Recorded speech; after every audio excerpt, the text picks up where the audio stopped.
Pakai dua mobil water cannon, personil Polrestabes Palembang melakukan penyemprotan cairan desinfektan di sepanjang jalan utama kota Palembang, yaitu Jenderal Sudirman Samo Basuki Rahmat. Penyemprotan yang dilakukan oleh Polrestabes Palembang ini sebagai upaya pelayanan kepada warga Palembang. Selain itu juga dengan penyemprotan ini guna menekan wabah virus corona di kota Palembang yang ini sudah pandemi.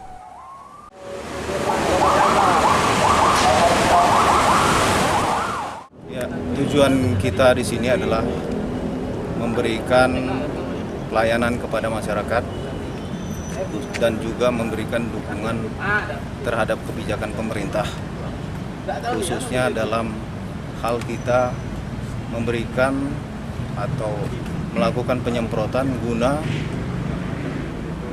untuk mencegah berkembangnya virus COVID-19 atau virus corona.